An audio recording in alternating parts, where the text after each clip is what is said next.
everyone. Welcome to this special session of Ashram Talks. Today, we're not discussing the Bhagavad Gita as usual, but we're talking about uh, sin. Okay, so our topic today is named Beyond Right and Wrong, a deeper look at sin. Because in our last session with Anuradha, one of our speakers, we were discussing how we usually work with the purpose of enjoying later, right? And one question came out, and we didn't have the time to answer it, and it was, what's the definition of sin? When we talk about sin, is it the same Judeo-Christian conception we most of us have in Western society, or does it mean something different from the Vedic perspective? So we're going to discuss that today, and I'd like to welcome Anuradha. We're going to have a more relaxed conversation here to go through these topics. So if you have questions or want to comment also on what we're talking about, you're free to do so. Welcome, Anuradha. Thanks for being here and joining this conversation. Thank you so much, Susie. Um, well, I guess I first want to ask you, um, kind of what your thoughts are on this topic, like what your definition is of sin. And, um, you know, do you feel that there's a big difference between the concept of sin in Vedic tradition versus the Judeo Christian traditions? I think there is a difference. Well, for me, I was born and raised in a Catholic family. Hmm. And I think even among Catholic families, there are different definitions or different ways to approach to the concept of sin. I mean, maybe some families may be more strict. Others could think of it as, okay, this is not good to do, but anyway, I'm just used to doing that, so I'm gonna do it. Like, for example, drinking habits. Okay, you can say, well, that's not appropriate, but anyway, the person does it. So I think every family or every individual may have their own conception of sin. Personally, when I was a kid, I used to be a little bit afraid of the consequences of my actions. Like I thought, yes, if I do wrong, definitely God's gonna punish me, or Hmm. something bad is gonna happen. Hmm. So I took it like seriously, or but because I was like situated in that conception of fear, right? Like I fear the consequences. So that was my experience with sin when I was a Hmm. child. Yes. Hmm. Was it the same for you? Were you raised in a Judeo-Christian or Catholic family, or was it totally different for you? A little different. I mean, I was raised in Krishna consciousness, but also my father's side of the family they're Christian. So growing up, I would go to both temple and church.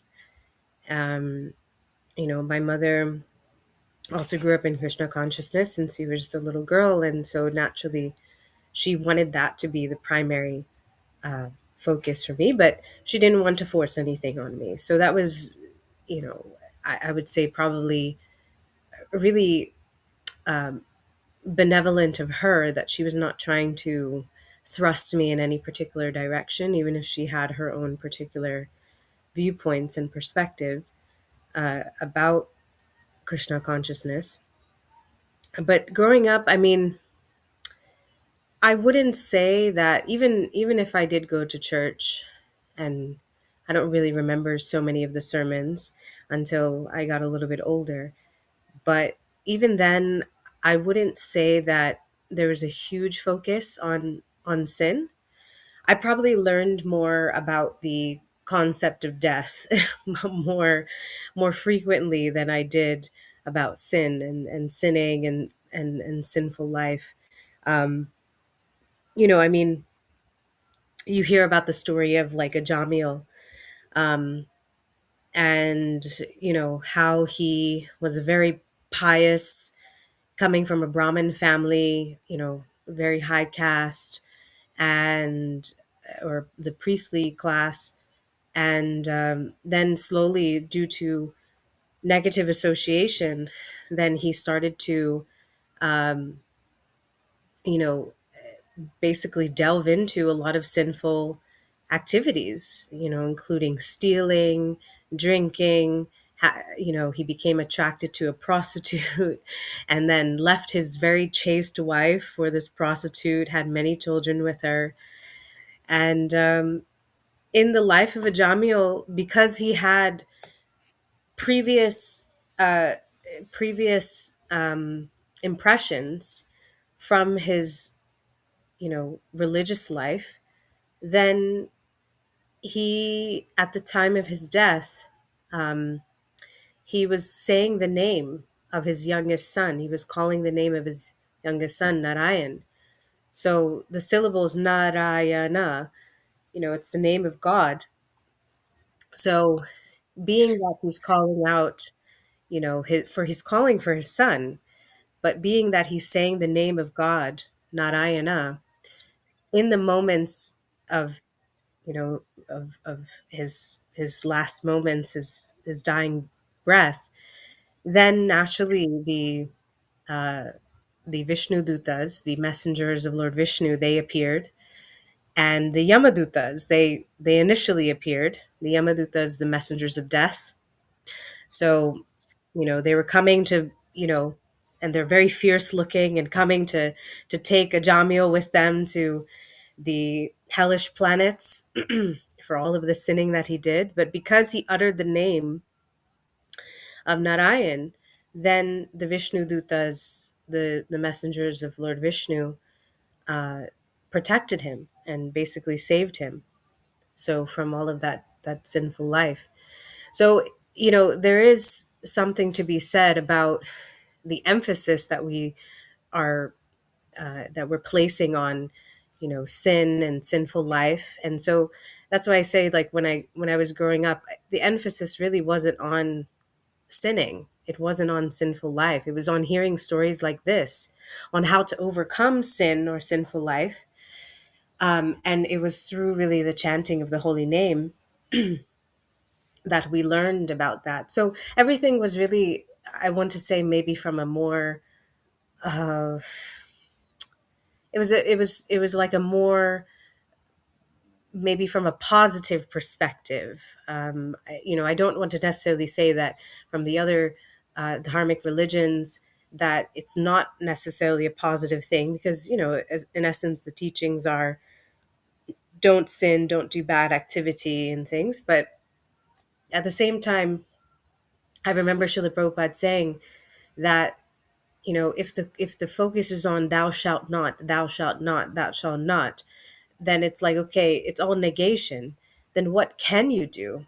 So what is the substitution for those things? So what are the things that you can actually do? So that was really within the paradigm of Vedic culture, or within the practice of Krishna consciousness or bhakti. Then that was really what the focus was on what you can and should do. So yeah. Very interesting, and it's a good thing from my point of view that as children we have that freedom, not, or that opportunity not to be forced into a particular religion, because as Mm, kids we don't actually, those kids don't understand what it is about. So if they're mhm, forced, it's like, okay, they're just have to accommodate to that. They have to follow by the rules because the parents do so, or they're just forced. And mm, I that made me think that you were talking about Adamil, but he was a mhm, really sinful person after he met the prostitute and married her. mm, Like he stole from people, or he did those kind of activities. mhm, But then when I was giving you the example, I just mentioned like, okay, drinking alcohol or some those similar kind of habits. mm, But which one would be sin, or which one would be considered sin? Or when we say sin, sinful activities, which kind mm, of activities are we talking about specifically? Because mm, maybe some religions have different conceptions about what sin could be. mhm, um, and maybe some are not as you know have not as that impactful consequences as others. Like Ajamil was not only about drinking alcohol, it was, yeah, he was more of a sinful person. So, Mhm. how would be, or what's your definition of sin? What does an activity have to, be about to be considered a sinful activity? Hmm. That's a really good question. Um, so, I mean, when we think about sin, then it's like the very nature of sin is that um, it's, a negative reaction, it's a negative activity. Um, so, um, when we're thinking, like you're saying, intoxication, I would think that that goes broadly. Intoxication, even within Christianity, Judaism, it's looked down upon. But within the Vedic paradigm and Judeo-Christian paradigm, if we take a look at meat eating, within the Vedic tradition, as in specifically, you know, and we're not talking about like animal sacrifice, because animal sacrifice was to be done as a deterrent for unnecessary animal killing. So what we see now is many slaughterhouses all throughout the world, and people who are practicing Judaism, Christianity, Islam, they are all engaging in some form of meat eating. That is not seen as a pious activity. It's seen as a sinful activity according to Vedic tradition, specifically according to bhakti. And one of the main reasons is because for the Vedic paradigm, we accept that there is a soul in every living being. Everything that is capable of growing, evolving, it has some form of consciousness within it. Even a small blade of grass, the tree, a little tiny ant, a big whale, a fish, and what to speak of also, dog, cat, rabbit, cow, pig, all of these living sentient beings that are capable of, you know, thinking, feeling. So all of these beings, they have a soul. There's a presence of consciousness there. And so naturally within bhakti, or within the, Sanatan Dharma, or the Vedic, paradigm, naturally we don't cause harm. There's compassion. We don't eat these animals. We are practicing a sattvic lifestyle and a himsa lifestyle, meaning nonviolent lifestyle. And that means that we're not causing unnecessary harm to these beings who may have lower consciousness than us. So we do not eat meat. And there, in other faiths, they eat meat, but they do not see it as being a sinful activity as we see it as being. They see it as being that the animal does not have a soul, therefore the animal is meant to serve humans, and therefore we are allowed to eat these animals for our sustenance, because that is what is taught in their scriptures, or that is what they've gleaned from their scriptures. But within, again, Vedic paradigm, we disagree on this point. We disagree because the very fundamental aspect of it is the presence of the soul. So when it says "Thou shalt not kill," some people may some Bibles, they may have translated that as "Thou shalt not murder," and murder is more aligned with killing humans, murdering humans, versus killing, which is a very broad term which applies to any living being that is inclusive of animals. So, from that perspective, we disagree on the nature of. of sin from the perspective of meat eating. Yes, So I was there? think that that point, that the concept of every living being having a soul, lacks in from the Judeo-Christian perspective, and that's precisely, as you said, what made us grow up in with that idea that we are the owners of everything and we can use others for our own purposes because we're superior to them. Mm, And it doesn't allow us to understand killing other beings, any type of beings, as a simple activity. Like I remember, well, I was a child, but there was a time when I just started killing some ants that were on the table out of fun. Of course, I was a mm, child, but I don't remember ever being taught that you should not do that because they're living beings, they feel their souls. yes. So yeah, that's different. And also here, Sienna has an interesting comment related to this. She Mm, says, I've always sensed the Western mode, more Judeo Christian perspective emphasized universal rights and wrongs, whereas the Vedic context reinforces more autonomy, taking responsibility for all of actions. mm. Yeah. Um, when we're talking about, universal rights, right and wrong, and I appreciate that comment. Um, it, we dive into this concept of karma. So the karma is not something that something that we always see per se.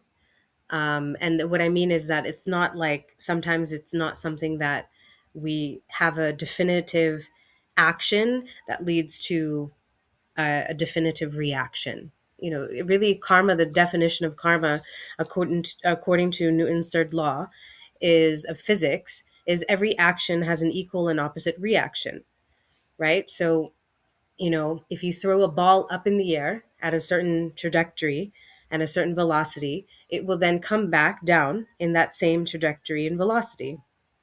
So everything has an equal and opposite reaction. So uh, when we're thinking about, right and wrong activity, everyone somehow thinks that karma means a bad thing. They associate it with, karma is a very unique word, which I will not use on this platform.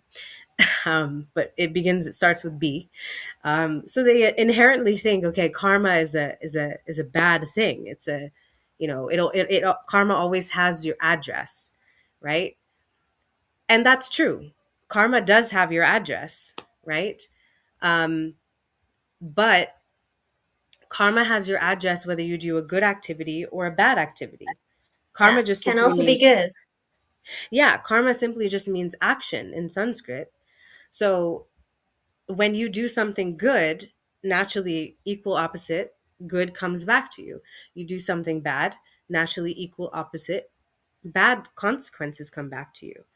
So within Christianity, there is the concept, of doing right, leading a good life as a human being, being a good moral person, and that also entails naturally not drinking, following like the Ten Commandments, not coveting someone's wife, not coveting someone's property, all of these different things.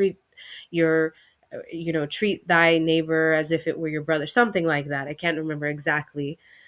Um, but a lot of times when you're taking a look at uh, Christianity and the Judeo-Christian paradigm, it's pretty much predominated by faith and faith alone, versus in Vedic scripture. And I think Sienna was highlighting this, that within the Vedic paradigm, that there's faith in scripture.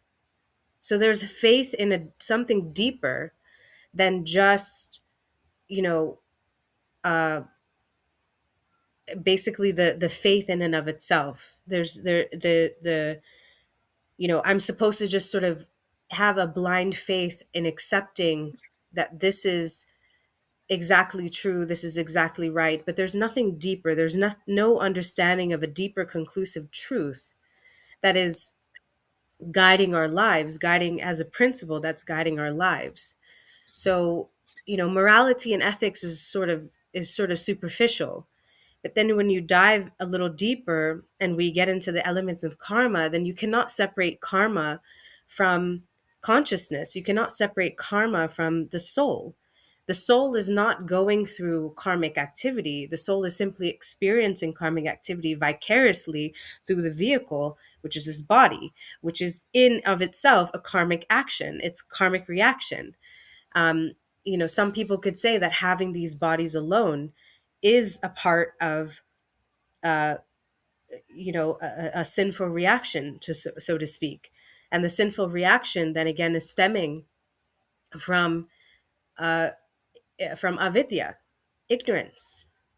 Ignorance of our relationship with Krishna, ignorance of our relationship with God, ignorance of our understanding that we are not the body.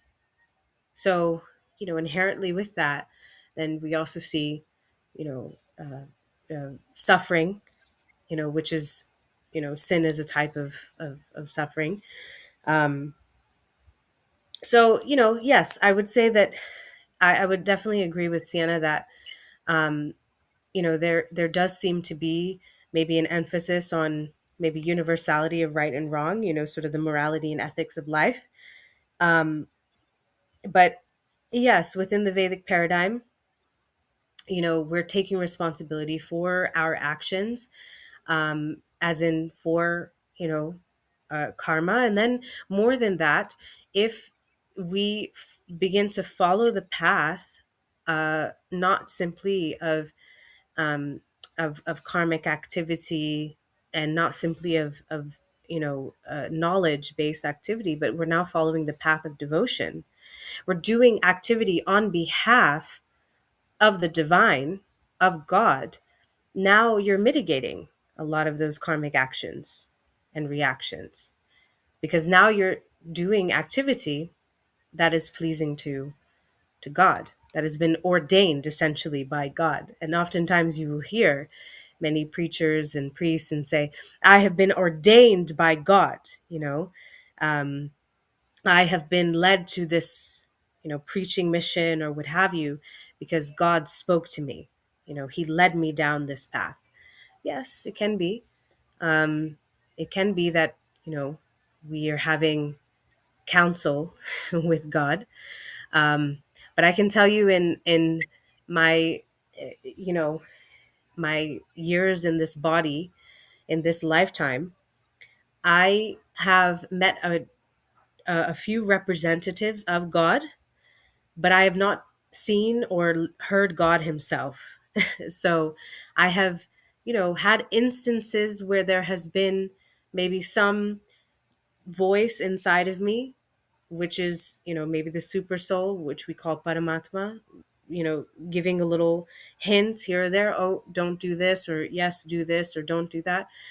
But having more clear consciousness then can reveal more deeper relationship with that. And therefore, there's no barrier there. But if you have, consciousness where you are, you know, doing sinful activity, going every Sunday, confessing, then going back on Monday, doing the same sinful activity or doing different sinful activity, then, and that sinful activity does not necessarily have to be what we mentioned before in terms of the meat eating, gambling, intoxication, uh, any number of things. It can also be, you know, like speaking negatively about someone.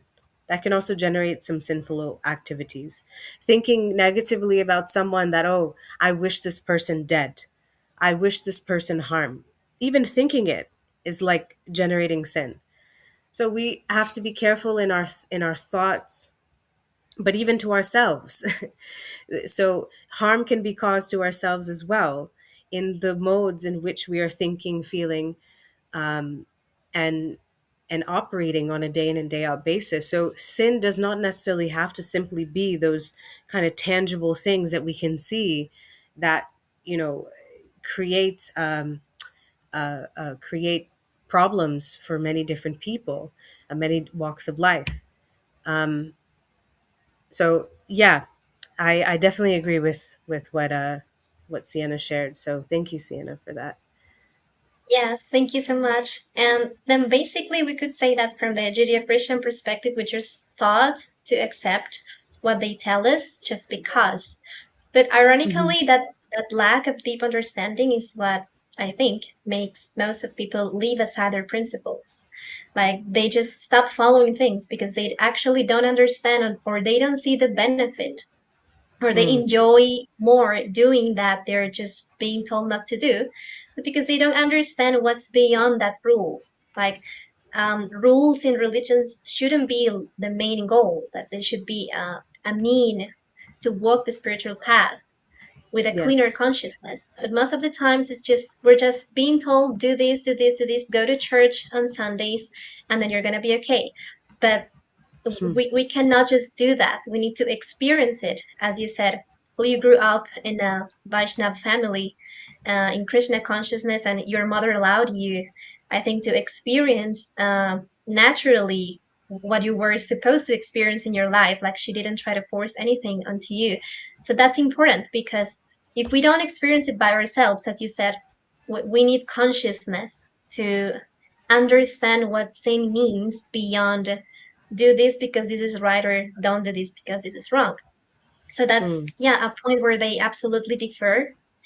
But what do you think about similarities? Do you think there are any similarities at least essentially? Because, you know, I think Catholic or Judeo-Christian scriptures also have a deep essence. But the thing is how people understand it and try to apply it. And I think in Krishna consciousness, it's the same. In my case, when I met Krishna consciousness, most of my previous concepts, Judeo-Christian concepts, which were just transferred to Krishna Mm. consciousness. So I was basically understanding life the same way, just worried about not, doing what I wasn't supposed to do. Like you should follow the principles, avoid doing this. I was constantly fearing doing wrong because that was my previous conception. That's how I used to understand it since I was a child. Mm. So I think it depends also how people understand it and apply it.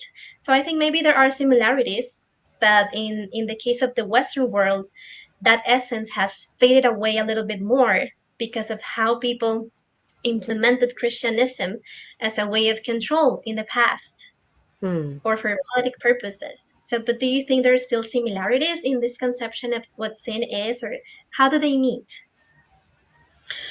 Yeah, absolutely. I mean, if you look at the ontology of sin, basically ontology is just meaning how something works, how something functions.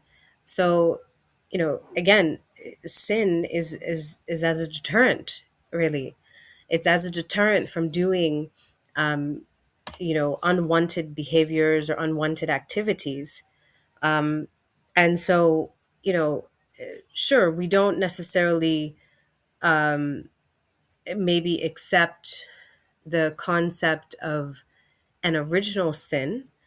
But if we take a look even of the history of like Adam and Eve, and you know Eve basically being implored by the snake to bite from the fruit of the tree. So we can to take the forbidden fruit. I mean, we can maybe correlate that to the nature of the jiva, um, and maybe being even tested by Maya, to sort of have your cake and eat it too, that type of thing. And Maya is not Maya is not is some there's a concept within Christianity about Satan, you know with basically Satan has some sort of equal and opposite power to God. Oh, Satan made me do it.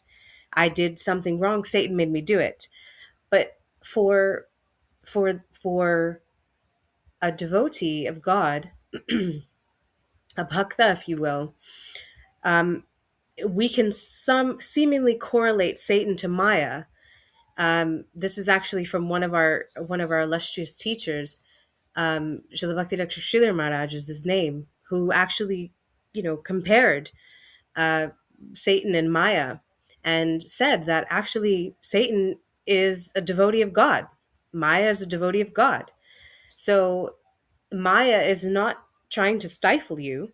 You have to, in order to appreciate brightness, you need to um, sometimes be in darkness. So, darkness is simply the absence of light. If I were to turn off this light here, then the room is dark. Dark is in and of itself is not its own concept. There's only brightness, and simply that when you turn a light off, then that is the presence of darkness. But darkness in and of itself is not its own entity. So similarly, Satan or Maya, they're not their own separate entities. They're all stemming from God. And so therefore, Satan is simply just trying to test you, similarly the way Maya is trying to test you and trying to lead you on a path. The concept of Maya, Maya, she has like an anvil. Sometimes you need to be chiseled down in order to become a little bit humble and to realize, oh wait, hold on, I'm not actually the enjoyer. I'm not the thing that is meant to simply get the money and do all of the things that I want to do, and then I'm not giving anything in return, not giving in charity, not giving back to society, not even giving back to even the demigods in the form of sacrifice and things of that nature. So I'm not going to do anything like that because all of the money is mine and it's meant for me to enjoy.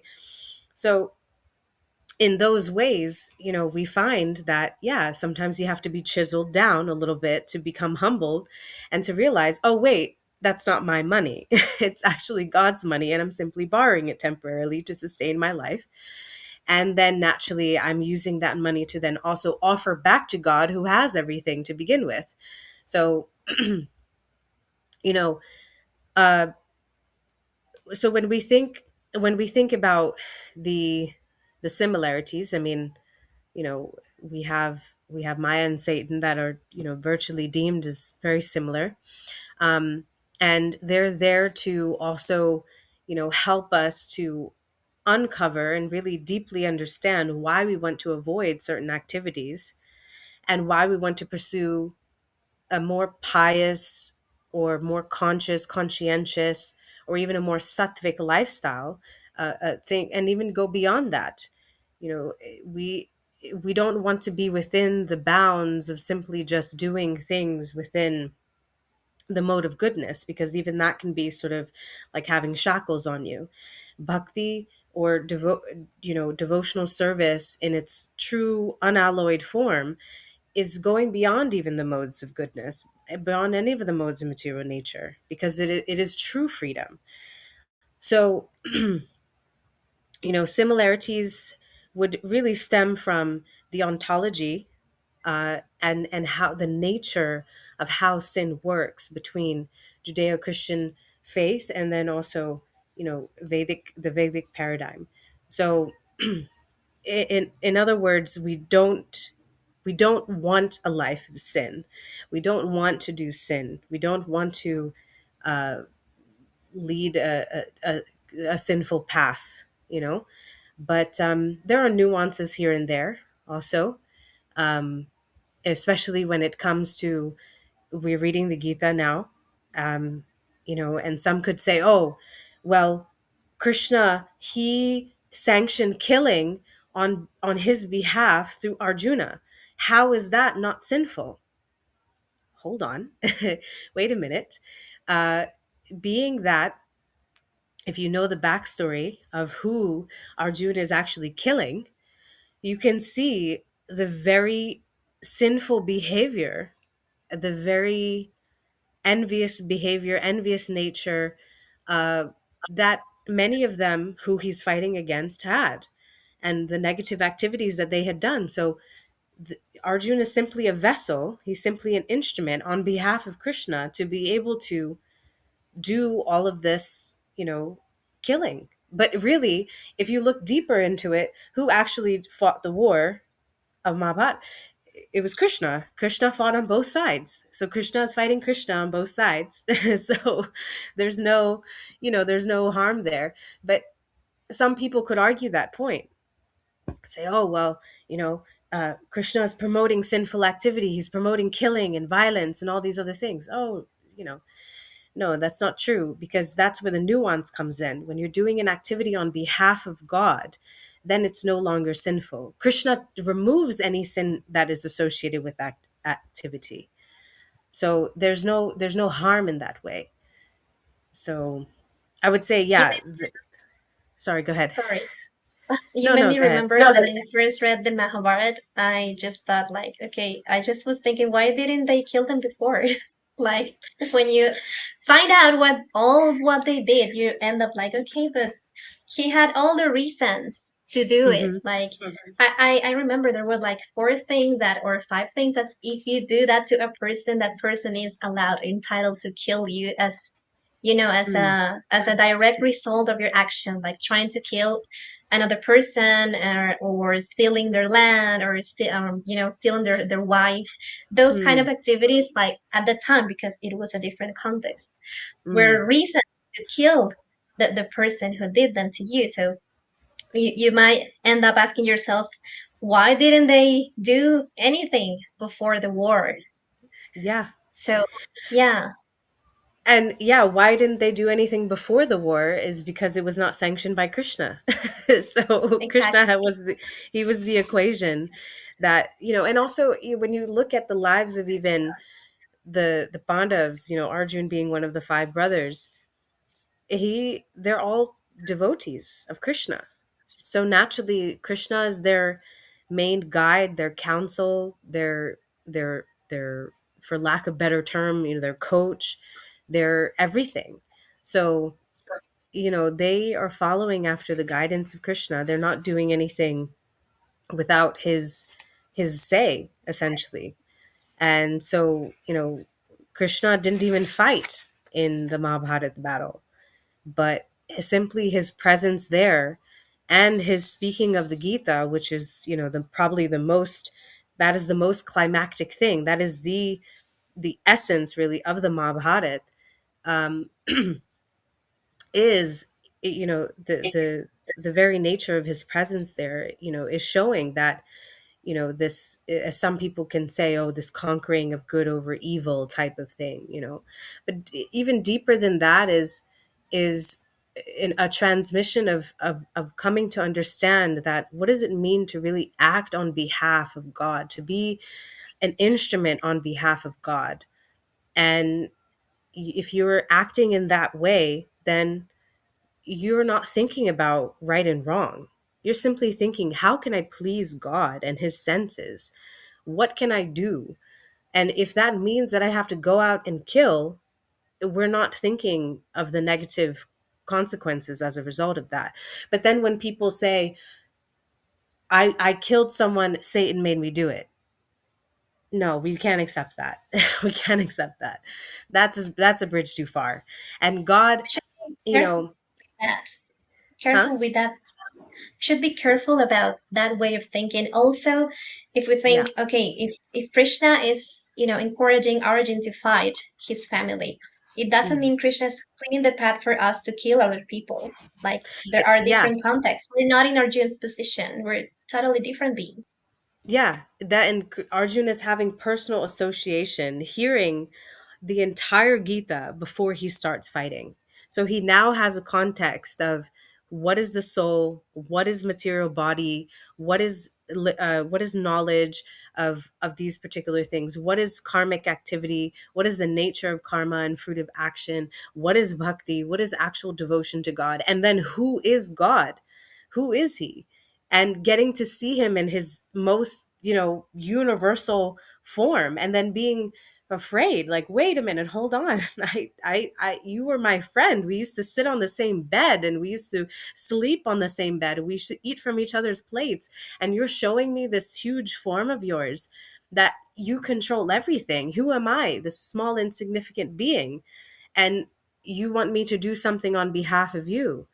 So he got the whole context before ever stepping foot. I mean, he was on the battlefield, but before ever lifting his gandiv, his bow and arrow, and fighting.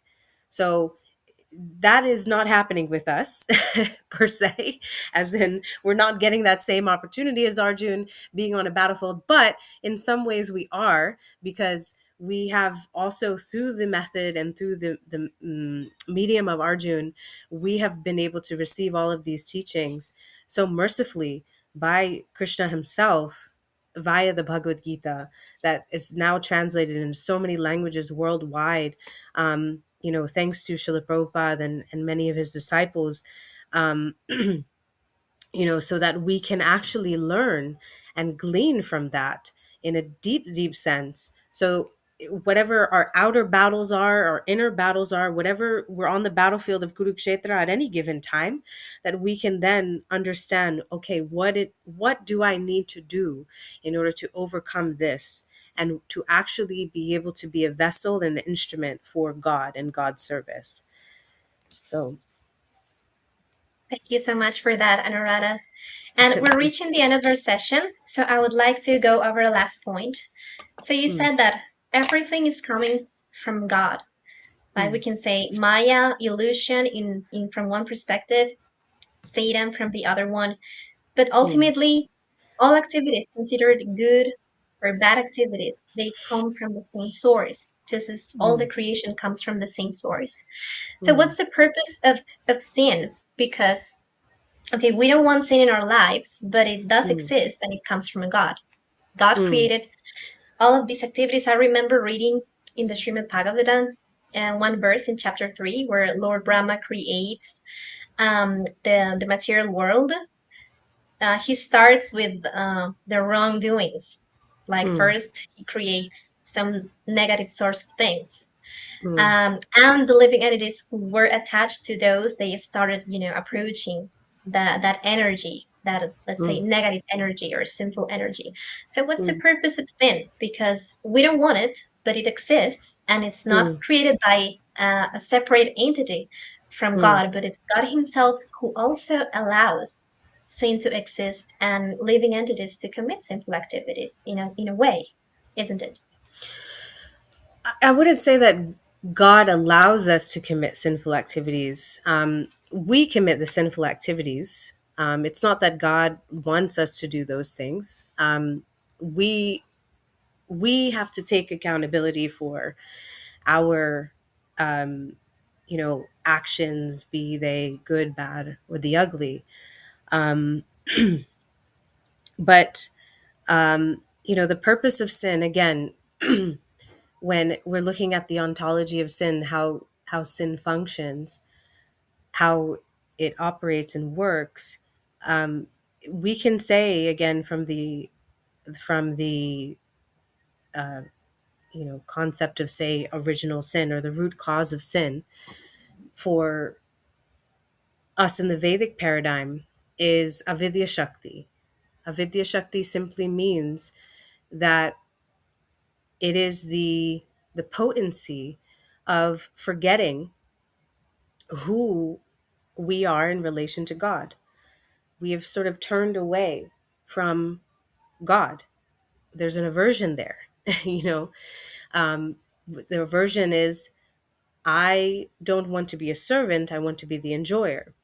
And so, therefore, when we make that choice, then naturally we get slapped on with a subtle body, a gross body, and all of the things in which we can enjoy.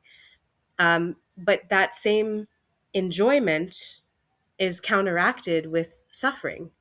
So that original form of sin or that original form of suffering comes from that lack of knowledge of who I actually am created by and created for. So, sin exists so that we can do our best to basically traverse through life in a way that we're not looking at necessarily all of our different activities, how do you say, we're not like meditating on all of the things we want to avoid. We have a general awareness of what is favorable, what is unfavorable for our practice. We're doing those particular things. We follow that particular mindset. Where there is some unwanted behavior, we don't stress so much about those things, but we try to again stay fixed and focused on our goal. And then we continue in the pursuit of self realization and God consciousness ultimately. So, sin exists as being a deterrent from those unwanted things, those unwanted activities. But it's not something that we should, feel like, oh my God, I'm eternally condemned and I have no recourse. And, this is my means of atonement and all of these other things. No, everyone has to pay their due, pay their price according to their particular activities. And this is based in karma, the law of action. Um, but we cannot go back to time immemorial when we originally were placed in this world. Like, we can't say, okay, back in 1958 is when I popped down from, you know, from that particular, marginal potency, that marginal region, and then I entered into this subtle and gross body. We can't say that because we have no idea how many lifetimes we've traversed through. So, and how many lifetimes of those have we been burglars, murderers, princes, princesses, queens, kings? We have no idea. We cannot say. So, we have, in some sense, been covered um, with this avidya shakti, which is in essence, it is a negative thing. It is sort of the illusion that we are these bodies and that we are somehow independent from God, our creator. um, and when you're taking a look at since time immemorial, all of those different lifetimes, that avidya is also there too, in order so that we can forget all of the negativity that we may have done in the previous lifetimes. um, but also at the same time, when you come into a path like this and you see, okay, this is how my life is, but now that I have, it's like when you know better, you do better. So now I've come into this lifetime, I have come in contact with uh, devotees of Krishna or devotees of Jesus or whoever, and they're leading a very pious life. They're leading a life that has a lot less sin, and it's a very happy and joyful life. And I really am attracted to that. And there's a reason for that, because now my consciousness is starting to clear. Consciousness is starting to, not be associated with those things that create more tension for us and more stress. So now, we start to embark on that journey to get closer and closer to a sense of realization and self-realization and God consciousness. And now, our consciousness is becoming even more clear, cleansing more and more to become like a mirror. So, that really genuinely happens in the path of bhakti. But we cannot think that there's not elements of, you know dharmic, upadharma, or dharmic life in other devotional religions like Christianity, like Judaism and stuff like that. So, they're also following a path in which they're trying to lead a pious life and to be rid of sin. But we, at least in the path of bhakti, or in this Vedic paradigm, or in Sanatan Dharma, we have a bit of a deeper understanding, based on the ontology, based on history, based on narrative, and then quite naturally based on siddhant, which means conclusive truth. And that's based within our scriptures. So, of which there's so many. So, faith, we're not just simply trying to have unquestionable faith. We are asking questions. We have doubt, in which we then ask questions. So faith is fixed in those scriptures, and then quite naturally they're answered in due course of time. So, sin is there as a deterrent, but it is not. It's not something that we should be. I would say. Um, I don't want to get in trouble for saying we shouldn't be so afraid, but at the same time, what I'm saying is we don't want to lead a life of sin, but we should, and we shouldn't lead a life of sin. But the more and more that you stay true to the course of that particular religious activity or particular spiritual activity, then quite naturally the less and less sin will be, produced. The less and less sin will be had. So, you know, sin is necessary when it comes to this material world. That's one element. But the other element, again, according to the Vedic and maybe more bhakti perspective, is that this is all Leela. This is all the pastime of Krishna. So that Krishna can then come and save the jiva, save the fallen souls that are in this material world. So, yeah, we can see it from the perspective of the body is as a result of sinful activity for having aversion to Krishna, turning away from God, wanting to enjoy separately from Him. And thus, now we are in this body, we're in this life, we cannot escape it, all these things. Or we can see it from the other perspective of, okay, this is a Leela of Krishna, this is a pastime in Krishna, that Krishna, this is the greatest love story ever told, because in any of my lifetimes, there's never been a time where I've ever been separated from Krishna. Krishna is always situated right here in my heart, sitting next to me. And so there's never been a time that I've not had Krishna there. So I simply now have to turn towards him and then continue on that path and on that journey. So, That's yeah. so beautiful. Thank you for that. Yes. Yeah, so ultimately, as you said, maybe changing the focus, don't focus too much just on, oh, this is sinful, this is not sinful, but as you said, focus more on the positive, on the spiritual path, on approaching good Mm, qualities, and automatically it will come as a result. And mm, so sin is also for educational purposes, like mm, everything, every action and reaction is, to guide us through a path. So, mm. Will, thank you so much for this time, Anuradha. Um, Thank you. we've come to the end of the session, and I appreciate so much everything you shared.